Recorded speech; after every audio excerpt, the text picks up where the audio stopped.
really been a Lancelot, I would have even expected Hayabusa. Yeah. Like with the burst and the early damaging field control that RORA was rocking, an assassin that was a cleaner would have definitely worked. But now going in dangerous grass, yeah, I think they are once been twice shy from that Fanny. Oh, look at it. RORA on the blue side, Sora ban, Freya ban, and from SRG, they respond in kind, get rid of the Grok alongside with the Quad. I love how SRG after the Sora and Freya ban go, yeah, just get rid of the Claude. That's what they want to do. They just want to put it all on Doming and then just build around him.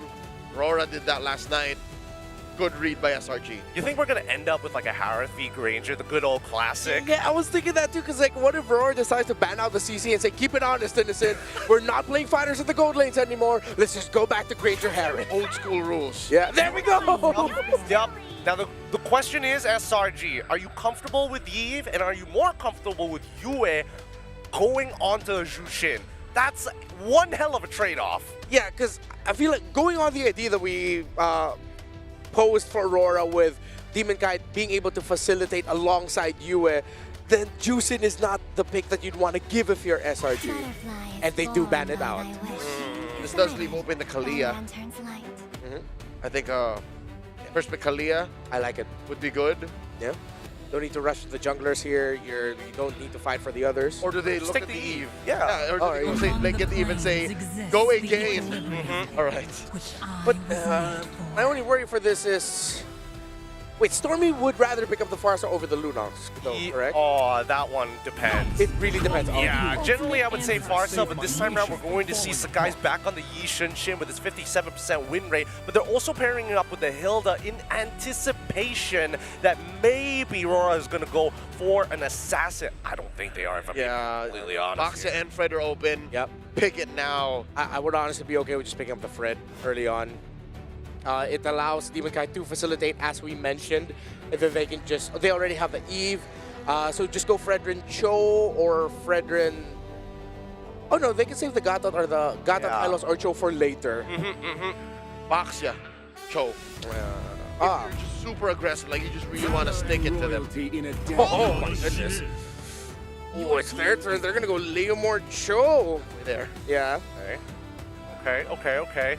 With the Leomord, it's going to be easier to chase down this Yishin overall, but pre-level 4 is going to be annoying because you're expecting Yums to be in your face all the time. Now that you've got your mid lane kind of secured, and more importantly, being able to kind of fight for that priority instantaneously without much damage, then you can start putting the hurt into the Hilda if ever he tries for a second invade. Okay, down the line, I feel like SRG can slot in the Phoveus because Aurora might be leaning towards them picking up the Harith for themselves. It's all very divey, but if you look at the box and all the combos that they can dish out, very good. Oh, so SRG pick it up for themselves. Good block, and now they can ban out the Granger. And I think that they should. The Granger fits so well into what RORA wants to do. If you take out the Granger, what's left? Carry? I was like, carry, I'm not going to lie. That's it. So you ban both. Unless, yeah, and Aurora doesn't even have the room to go for fighters because if they're gonna be Leomord and multiple fighters, yeah, very slow. I mean, it's not as meta as it used to be, but there could be an argument for Moskov, and I think it's an interesting way to play because this could potentially open up saying, hey, maybe Arlo gets passed through into the EXP lane, and now you have one more addition of CC to help out Edward. I was actually thinking that maybe SRG would want to ban the Esmeralda because they can still slot in an Esmeralda Gold, but they read it. So yeah, I think I'm a little bit more on the Moskov boat now. That might end up becoming the pick for Aurora later on. It looks like it's the only one left. What else has Doming Kite played? Looking at the gold, Freya's already been banned out. No more CC. Sora also gone in terms of the best ones. I don't think they're going to fighter. Yeah. Claude, Granger, Freya, Harith, Carry. That's it. Yeah, and they're going to need basic attack. I don't want them to even consider something like a Lunox to go to deal with a Harith. You don't need to do that. Just play it safe, play it slow. You already have a Leomord Cho and Eve anyway to bridge you to the late game. I like this a lot from Coach Arcade here because now he's taking advantage for the fact that he gets the ban first in the second phase. So he proposes the question, Esme, instantly getting a response from RORA saying we have to get rid of the Uranus. Yeah. Now, what we're left with is no more sandbags in the side lanes. This is going to end up being Lapu Lapu. This is going to be potential Yuzong as well. Something a little bit more fight-oriented for both Edward alongside with Cram and with the Lunox ban as well. Yep. Wow. Even the compromised pick he would rather not deal with. Yeah. So he's saying, hey, carry, take it or leave it. Carry, Granger, pick. Yeah, the Granger was left Oh, open. so carry Granger, take it or leave it. Yeah, they decided to play into it. Why are they letting the Granger through? Is this a telegraphed Yuzhong? I'm thinking, yeah, maybe, because what if... I mean, Hilda's already most likely going into the roam. I mean, most Hildas in M7 did go into the roam. The ban of the low Yi. Really good stuff, really good stuff. I thought maybe that might slip through the draft for SRG side, but now I think this is a little bit of a compromise, right? What are they going to do at this stage of the game? With Hilda on your side, and there's not a lot of like mid laners, of course, self-sustaining when you're facing off against Eve Cho, you're going to lose mid priority almost straight away. If Aurora really want to focus on their box and team fighting theory and then just play it slow in terms of managing the lanes, they can pick up a glue depending on the matchup. If the XP lane is already shown here. So you'll have a glue and then you round it out with the Granger. I mean, theoretically, with the Eve, you're going up against a Harith. It makes sense. But that's only if you see the matchup. Because if you blind glue, it might be really tough. Zetian. Vision. There's so much vision. I mean, double the vision, double the fun, am I right? But Yeah, at the you see everything. And it's not like SRG is denying RORA. RORA's making their picks here with full freedom. Yeah. They're just not investing in it as much as SRG. This is a really interesting draft, right? Because again, you would have imagined that they're looking for multiple win conditions. And right now, the two clear win conditions for SRG is going to be Yi Shin alongside with the Harrow. The Zhu Xin is interesting because her passive, super useful at actually denying light entryways with a third hit of the G Kundo because it knocks him back, so he's not going to find the angle. They do get the Granger and they get the Lapu Lapu, so they get the instant impact right away, and Edward gets one of the iconic heroes for Filipino EXP laners. This is Aurora playing an old meta lineup featuring Leo Mord. Yeah. It's like if that was a Lancelot, you just said, hey, you mistyped Lancelot, and Leo Mord eventually became the pick. Or a Fredrin. Yeah, yeah. I like that buff guy. What, the horse guy? Oh yeah, Leo Mord. Both of which fits. I think here, blue? Probably. I mean, it feels weird if you go into the Yuzhong because now it's like, now we have a potential coin flip that we have to worry about. Alice, even more of a sandbag. It's still looking towards that team fight. Next year, Uranus. Oh, this is gonna be a tough one for Aurora. I give it to them though. The lineup does have the possibility of suddenly spiking up when Domikite gets the stacks on the Sky Piercer. But this is the thing you always have to watch out with an Alice though. It might get to the point where you just can't deal with it. Well, just a little bit of, you know, anti-regeneration is gonna go a long way, but I think right now SRG, their composition requires a lot of economy, which is why I'm leaning more towards RORA. Leo? Damage profile. I like RORA's more. Yep. This is not optimistic. This is actually just brass tacks we're talking. So let's see if Aurora can actually push this to 2-1 for them. Or will SRG be the first one to go to match a point? Welcome to game number 3. The series has been great so far. SRG has delivered bangers, so has Aurora, and I'm sure that we're going to have fun. Nice, Miracle, let's go. Welcome to We Mobile are going, Legends. and I'll tell you what, this is dangerous grass. This is a dangerous lineup, man. I would say from SRG. I like what they did. They got the Hilda.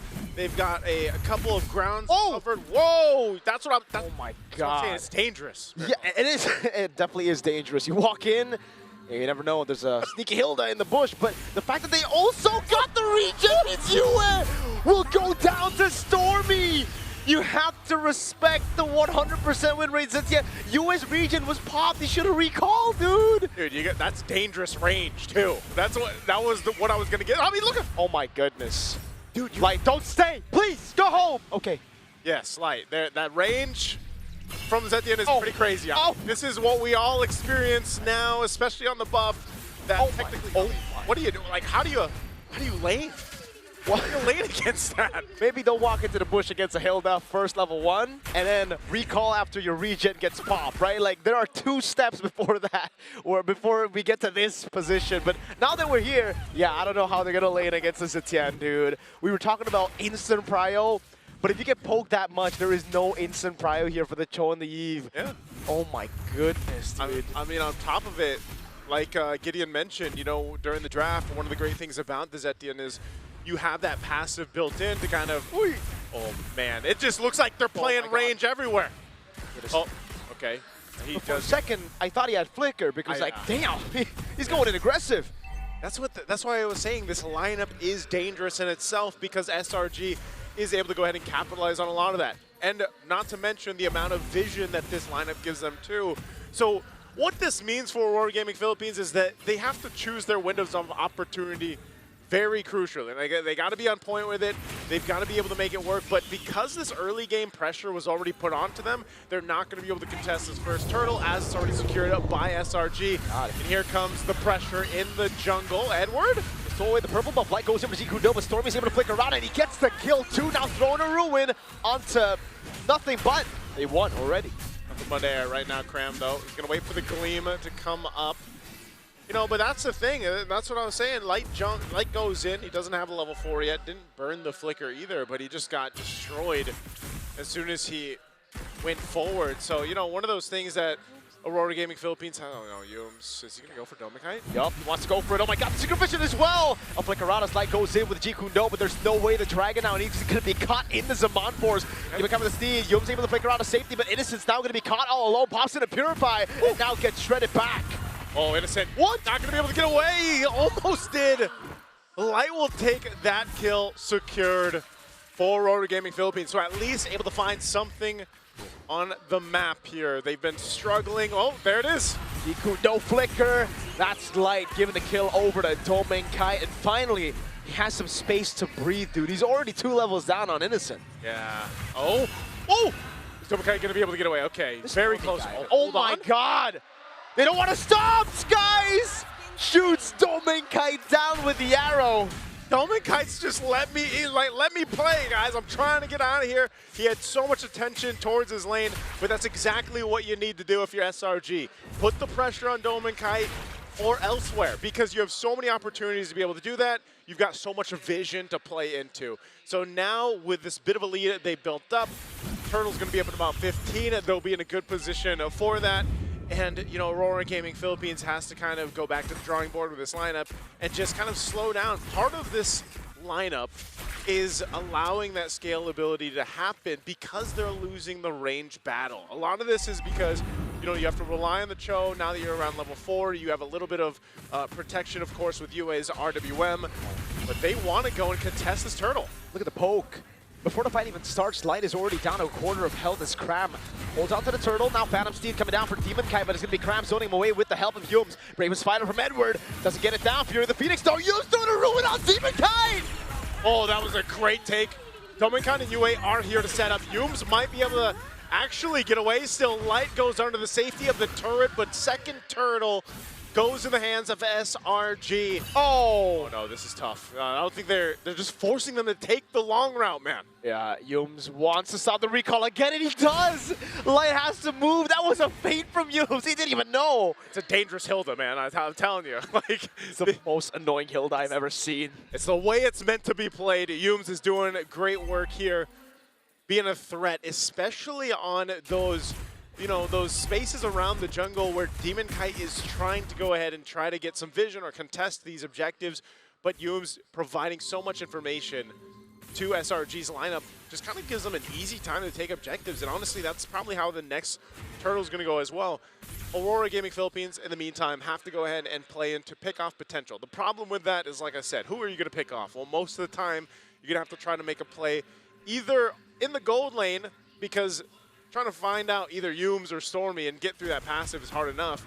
So that's why Light has to just kind of protect Domikite and pick off Innocent if you can, but then you also have a Purify there. So that's the rapid boots for Domikite, and he actually went Hunter Strike. So no Sky Piercer yet, and it makes sense. Demon, oh my lord, that is a tilter.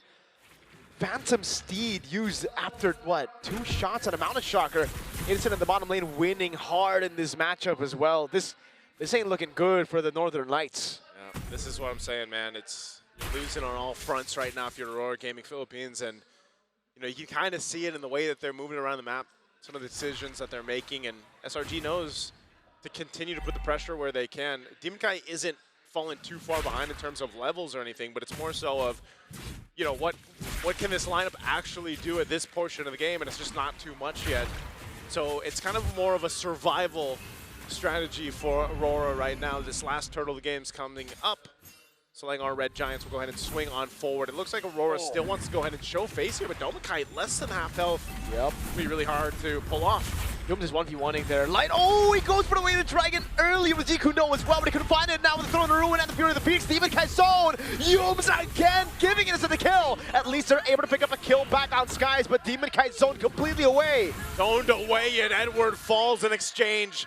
That turtle's going to be there to God. take Demon Kite and Light trying to get away, but Cram and Yums are there, and Demon Kite falls for the second time in the game as a third turtle is secured for SRG. The Red Giants are just stomping through Aurora Gaming Philippines. Skies died there, and still, they weren't able to win it out. Innocent. Perfect turtle. Light goes in, wants to go for the Jikuno, but he has to remember Stormy has the passive, and Yums is right there. Domikite to walk in, man! Hilda going for the damage against Stormy, able to survive! And now it's Light going in, he has enough damage! Stormy will fall, Light gonna be taken low, and he actually does get away. But man, for the price of Domikite, and now he dies as well! Oh, Light's trying to run, but Yums is locked on target, and Light will survive. But yes, they lost Domikite for Stormy. And Domikite is who Aurora Gaming Philippines has to kind of rely on to have a chance in the late game here. Right now, you're looking at, man, look at the difference in the gold lane. Nice, Sue. It's becoming a problem now. Why? Because look at Domikite. You know Sky here, so he's like, yeah, nah, that ain't working. I need more damage right now because if I don't farm, I won't even have enough bullets to get those executions. Yeah, I don't know if we're going to see a Sky Piercer at all. If we do, maybe probably, yeah. Second to last item or last item, if somehow Aurora Philippines gets control of this game. But right now, from the start, it has been no control at all. They just kind of, they're on the roller coaster of SRG, and they've just buckled in, basically. Like, it's really difficult to make this composition work because of just what is provided with the range, the vision, and everything else like we mentioned for SRG. So for Aurora, they're almost in this moment where it's like, all right, Domikite will protect you with everything we have, and hopefully that Granger will scale up. Same thing with Eve. I mean, Eve can also scale up pretty well. We've seen some great Eve RWMs change the tide of these games or team fights. But so far, there's been no chance around objectives, and this Lord's coming up in 10. They have no what to expect here. So this was the missing 3 minutes, right? And we're going to follow Yums because, again, once again, I'm pretty sure he's going to be the MVP by the end of this, but mainly the way that he opens up the map. And we look at the mini-map as well, we have a very good idea because what the heck, where is Light in all of this? He's doing the old Light signature flank. Again, that's one of the few ways you can win an unwinnable match is if you find an unfair pickoff, but Yums wasn't having any of it. Yeah. Of course, just to remind everyone who may have just hopped onto the stream now, this is the 3 minutes that we were not able to witness. Again, it did not affect tournament integrity and the play of the players, just us who saw it. So now we get to see that missing 3 minutes and this Lord fight that did go to SRG. So with what I'm seeing here, Innocent as the guys were unbothered. All of the zoning provided by the Alice just gave so much value for them. Edward got close though. I mean, he's kind of close, but look at the back. Like, Hilda is getting absolutely beat down while this is all going, while this is all happening, right? Even Light gets back into the middle of the fight despite getting chunked out by Yums early on in the matchup. So I think this is where we saw that Lord take, and then almost immediately after, there should be a 2-for-1 trade at some point. There it was. Well, we saw it. It was Yums for those two. It should be Yue for Harith and Hilda. That's another one then. Yeah. Look, we're about to get to that point, but for now it's all SRG. So this is what the first minute elapsed. Okay, as we're watching this footage, I think I don't know if they'll be able to pick up the hammer squeaks behind the scenes, but I want to ask another question. If that initial trade in the mid lane, if that went well, we're talking early game, right? The early game. would this have been an early game Aurora win? Oh, I had to think about that for a second. I was gonna say absolutely yes, but I think the mid game would have been a lot easier to manage if Yue didn't miss out on his level 4 that early on, and worse yet, for that first to second turtle. No, I'm not even going to say, oh, it's because I think, no. Regardless, I think SRG would have found a way to get into this end game scenario, get their winning image, and still call the shots. We would end up at this 10, 11 minute mark moment, but maybe at 12, 13, if still change the early game outcome. Look at the sweeping motion here, right? Because again, all of these fights have been like predetermined, and then, yes, it's really, really sick. And this is finally that 2-for-1 trade that we were looking for at the very end there when they were pushing towards the base. But at the same time, right, before this fight, Yums has already kind of scoured the entire bottom side before they even use any of the global ults. And that was a great formation with how they entered. It was sort of like a pincer as well. They were coming in from all directions. Okay, another spicy question. Sora, Freya, and CC, we were happy about those bans. But considering this is dangerous grass and knowing the tendencies of SRG, should Aurora Gaming PH have banned the Hilda instead? Oh, I want to say yes so bad. You are putting me on the edge with these hard questions. I don't think so. I don't think so. Okay. Yeah, I think there was a way to play around it. And again, by maybe investing in some modicum of vision, that would have been possible. I don't know if the answer is, you know, putting the usage into the hands of Demon Kite, but yeah, no. It really was a matter of both is what you got and how you've used it. Yeah. Well, of course, again, I'm still seeing a few questions in the comment sections. Yes, this is a replay of the 3 minutes we were not able to see earlier. So this is just to make sure that everyone is a little bit clearer in the story of what happened behind the, well, during the game that we couldn't see. Pixar didn't happen. Yep. Yeah. That didn't happen, but also look at the conditioning here, right? Every single interaction and fight has either happened in one of two important places. Either it's by the river, just by entrances of SRG's river or RORA's river. If not, right here at the base at this chokehold that we see Kite standing in front of, right? Every time they're caught in that chokehold, it is a losing fight for RORA. And here's the thing, RORA can never choose where the fight happens. Sure, Light can find these weird angles, but usually he's outnumbered. Because again, the vision diff. Yeah. So, not just that it's dangerous grass or Hilda, it's because... Okay, 12 minutes in, about to be 13. Lord was already taken earlier. No baser is taken, but the top side baser is already really low. And SRG Still have a 6,000 gold lead, so they built 1K over the course of the few minutes we were gone. All right. Lord is up. SRG still in control. Nothing changed. I mean, that was quite the long ultimate from Hellkurt. That's not even in the game, but hey, we're back. RORA seems to somehow defend their base turrets at least, but now they're going to have to do it again with Lord security here for SRG.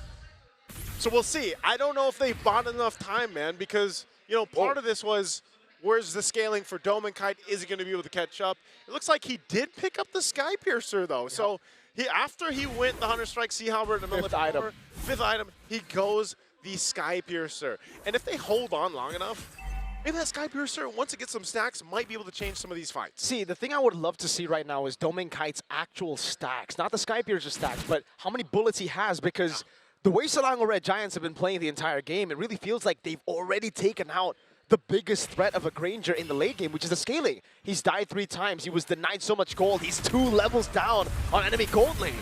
Well, we'll see if this actually plays a part. They're going to be able to clear out their mid lane, but they still have to deal with the Lord up top. Yeah, they're going to crack this open now with the help of the Lord charge. And that's about it for now. RORA Gaming Philippines did a good job clearing out mid and bot, and now for SRG, they're going to have to wait for the next waves to come through. Lord will be cleared for free. Dominkai getting those stacks. You can already see them trying to funnel as much of those stacks to Domain. Mid-wave push, Dominant Force drop down. They're going to initiate here. It looks like Edward taking a brunt of the damage, but they'll clear out the waves and maintain the mid-base turret. So RORA Gaming Philippines, despite being down 7,000 gold, SRG still respecting what the potential could be there. We've seen it before where you fumble a 7,000 gold lead or 10,000 gold lead and things turn around. So right now they want to take the discipline route, keep it safe if they can, but it looks like Mount Sharker is going to be used. And still, it's just Aurora Gaming trying to scrap up what they can. An Antique Crevasse now picked up for Light. Maybe going to make his, maybe it'll allow him to stay alive a little bit longer once he's trying to get those kicks off. But also, there's a whole lot of now magic damage and penetration that SRG is able to utilize because of the fact that you have the Divine Glaives to worry about, and even that Holy Crystal Divine Glaive over here for the rest of the lineup. Now, a little bit more defensiveness for SRG as well. Let's take a look at the items here.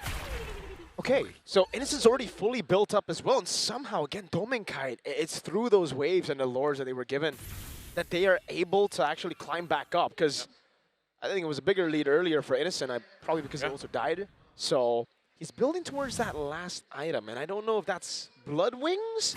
I assume it is Blood Wings. Blood Wings. Yeah, maybe potentially Blood Wings. Not sure what else he would want to go here on the Harith.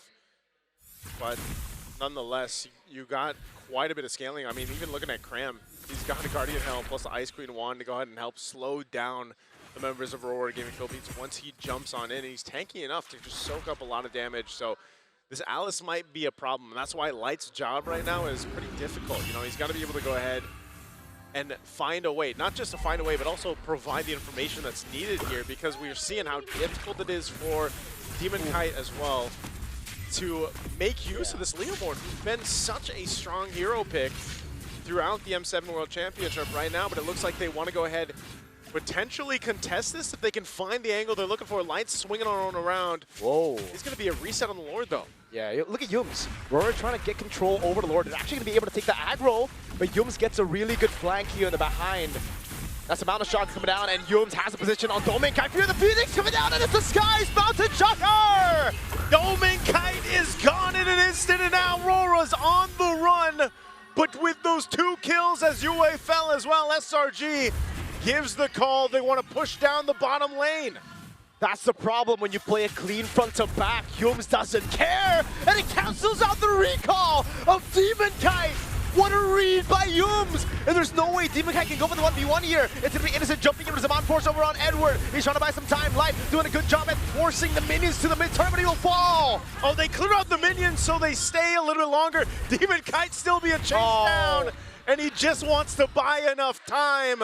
You have Edward still alive, but can he delay this further? Now it's Innocent again. Zaman Force coming down. Edward already used the Bravest Spider. He's going to go down.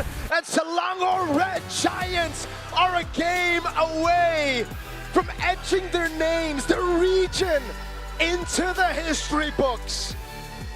SRG came out swinging once again in this Game 3 against Aurora Gaming Philippines, and they made it look so good. Just a great performance. Again, synergy as well on display here from SRG. And you can see the faces here of RORA. They have a lot to consider with this one.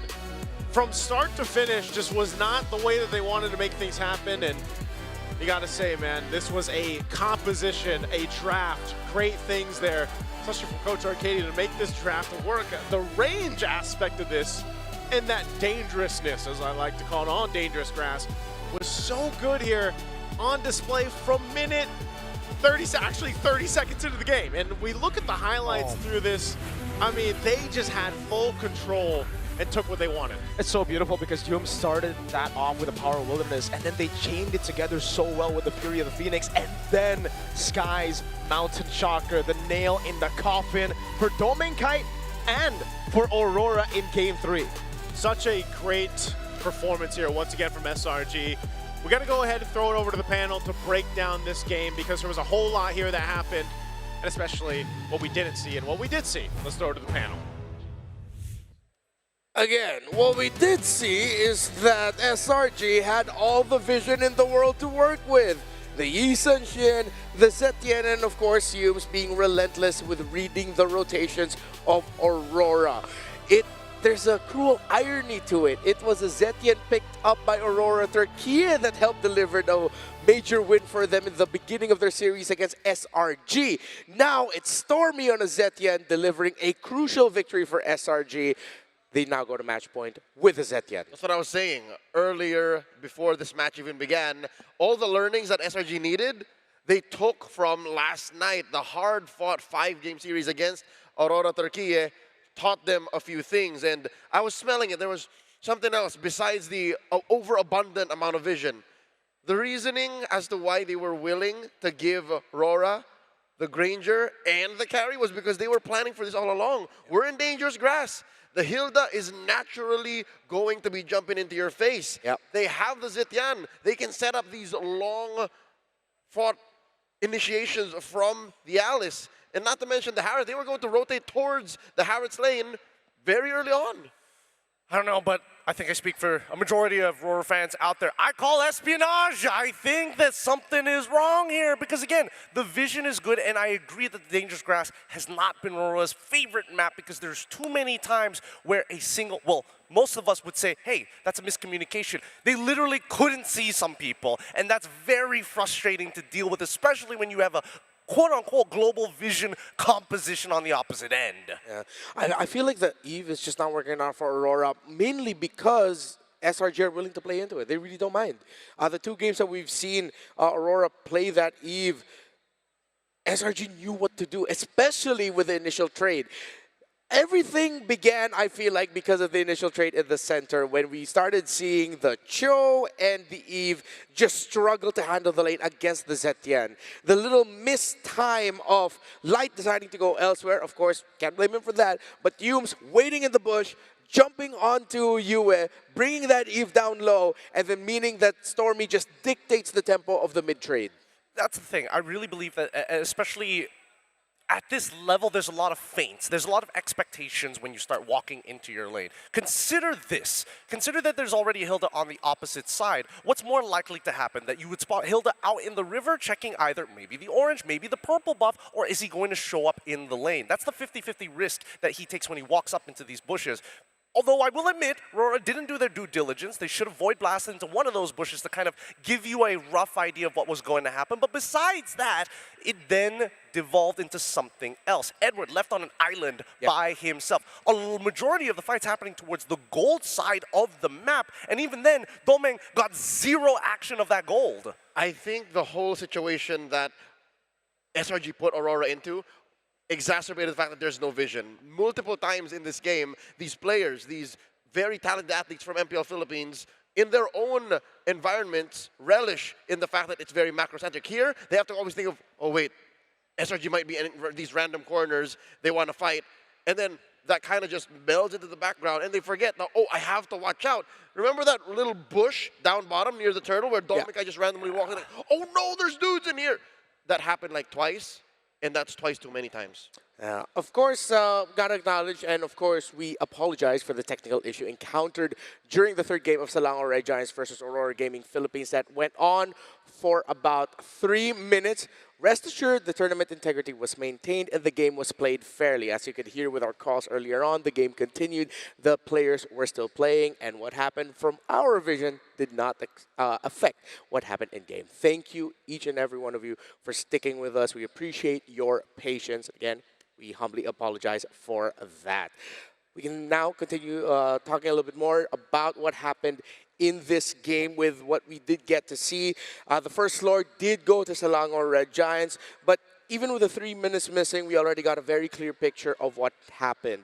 Before that moment, the first 8 minutes, it was a clear story of the mid lane trade was not handled well enough by Aurora, and that eventually bled into the rest of the map falling apart. They did get a pick off onto Innocent early on, but also Innocent did a damn good job of beating the Domikite in lane, straight up with that Harith. Oh yeah, no, it was not even fair at a certain point. I think he won straight up at level 2 when we first saw the initial, forthcoming of the Hilda coming in from Yumes, who I hope is going to be the MVP of this game because my goodness, does he grind these professional players' gears to bones and dust. Unfortunately, a lot of recalls were called. Well, honestly, I do feel that RORA should have recalled a lot earlier in a lot of these moments, but that's why. There's a lot of feinting involved. There's a lot of, do I really know that something's going to happen? Not really, but we'll probe the response first. Which is hard to watch if you're used to seeing them play in MPL Philippines and you know that these players should know better. Because in Game 2, all right, SRG's first win, it's clear that that Fanny. They serve it up to the Fanny, right? The mistake was clear. You can point it out. Here in Game 2, rather their second win in Game 3, you can still kind of do that. You can say, oh, you were lacking this. The Zetian answered that. You made a mistake here and there. But where does it end? And where does RORA find their way back in? Because SRG are now counting their chips saying, all right, I think this is enough. We can go all in on Game 4 and end it now. Well, I'm glad that you brought that up because I think the end-all, be-all is the outmaneuverability that we've seen throughout these past couple of games. Why are they winning? Every single time, it just comes out they have one of the strongest mid laners in existence in the meta so far on this Eve, but they always somehow get behind him. Yeah. Once again, game number 2, we saw that Barbiel, with the help of Sakai's, get right onto the RWM at the crucial moment. Same here, except even better now that you have Zetian as well as the Yishinshin giving you vision to guarantee, hey, they have no idea we're here at all. Let's punish it. Yeah, going back to the idea that we presented in the very first opening panel that we had yesterday, this metagame demands perfection. You slip up on one thing, it crumbles the rest of your game plan. Everything else becomes so much harder, which is why yesterday, and for the longest time, we've been putting so much importance in the mid-trio trading. How Roam and mid handle their lanes, play around their shrubs, it's important. You slip up and then you lose, especially up against a Zetian. Zetian is that pick that we've discussed before that, yeah, if she's not getting wins, she's pretty much just there. Great ultimate, cool, vision, very nice. But when she's winning, you felt the pain. And here's the thing. SRG won against a Zetian. Well, they played away from the Zetian and didn't even have to ban it. So I'm hoping that Aurora go into game number 4 here without that sense of panic, which is, again, some would argue, what really took down Indonesia's champions earlier in tonight's broadcast. So I'm hoping that RORA look into this and say, yeah, it's not the Zetian, but something else entirely. The Zetian was just, part of the symptoms, not the true disease that needs to be cured. In my opinion, what needs to be cured here and the real thing that's ailing RORA is the fact that they're not dancing to the tune that SRG is putting down. They're disrespecting, again, this mid-trio trade, the economy of the jungle, if you will. They're not thinking, oh, this is the kind of threats I'm going to be facing. I need to be prepared for it.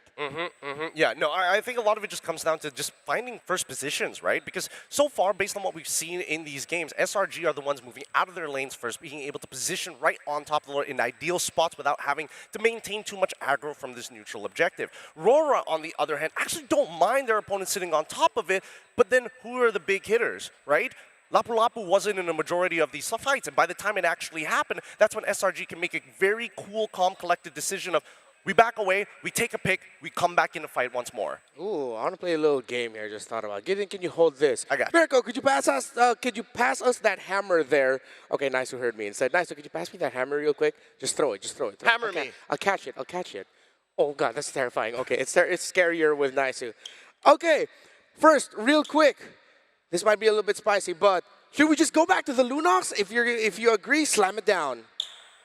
You want the Lunox back? I think the Lunox is the safest way to go because it has a safe landing phase, it's got great scaling, it does everything that you want while still having playmaking capabilities that isn't instantly punishable. Okay. I don't think it's all in on the Lunox. That's why I did not immediately go. I think there are other solutions. All right. Actually, I just got word that we still do have footage of the 3 minutes that we missed out on. So we're going to go back to that. Are we going to end up casting the missing 3 minutes? Our SRG just no more. SRG can just plan better. And one huge proprietor of that overabundance of vision and intel is none other than Stormy on that Zetian. Yeah, I think it's unanimous here with how he handled the early game. And even the Fury of the Phoenix came in as set up after all of the vision provided by Yums. Great timing by Stormy, well-deserved MVP. Well-deserved MVP, and I think this is one of the few times when you look at a Zetian, you're thinking like, how exactly does she get ahead?